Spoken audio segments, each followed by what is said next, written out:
Saat Rasulullah tiba di langit ketujuh dan bertemu dengan Nabi Ibrahim, Rasulullah kemudian naik ke Sidratul Muntaha, yang merupakan akhir dari perjalanan Mi'raj Nabi Muhammad SAW.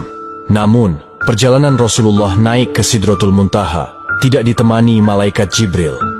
Malaikat Jibril menolak menemani Rasulullah naik ke Sidratul Muntaha dengan alasan batas kemampuannya hanya sampai di langit ketujuh. Jika malaikat Jibril memaksa masuk ke Sidratul Muntaha, maka ia akan hancur.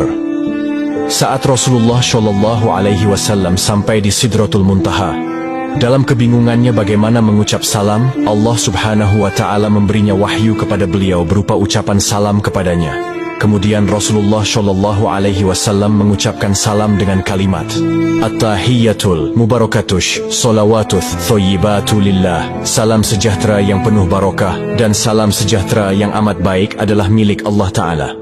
Kemudian Allah Subhanahu wa Ta'ala menjawab, Assalamu alayka ayyuhan nabiyyu wa rahmatullahi wa barakatuh. Salam sejahtera, barokah dan rahmat Allah dilimpahkan kepadamu wahai Muhammad. Kemudian Rasulullah SAW berdoa untuk kita, umatnya. Assalamu alayna wa ala ibadillahi sholihin. Kesejahteraan semoga terlimpah kepada kami semua hamba Allah dan hamba-hambanya yang soleh. Saat itu Rasulullah SAW menerima perintah dari Allah Subhanahu wa Ta'ala untuk umat Islam untuk mengerjakan solat 50 waktu dalam sehari. Selepas menerima perintah solat, Rasulullah kemudian turun ke langit ketujuh dan melihat Nabi Ibrahim sedang bersender di dinding Baitul Maqmur. Dilanjutkan turun ke langit ke-6 dan bertemu dengan Nabi Musa alaihissalam. Kemudian Nabi Musa bertanya, Wahai Muhammad, dapat apa engkau dari Allah tadi?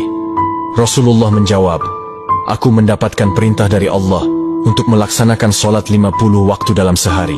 Nabi Musa kemudian berkata, Wahai Muhammad, apakah engkau tahu jika aku memiliki umat yang sangatlah kekar dan besar, namun umatku tidak sanggup melaksanakan kewajiban itu? Lalu bagaimana dengan umatmu yang kecil? Kemudian Nabi Musa menyarankan Nabi Muhammad untuk kembali menghadap Allah meminta keringanan. Nabi Muhammad kemudian kembali menghadap Allah dan meminta keringanan atas solat 50 waktu itu. Dalam kembalinya Rasulullah ke Sidratul Muntaha, beliau hanya mendapat pengurangan 5 waktu. Dan pada saat itu, Rasulullah sampai 9 kali bolak-balik dari langit 6 ke Sidratul Muntaha untuk meminta keringanan dalam perintah solat tersebut. Sampai pada akhirnya Rasulullah menerima perintah solat hanya 5 waktu dalam sehari. Kemudian turun dan menemui Nabi Musa.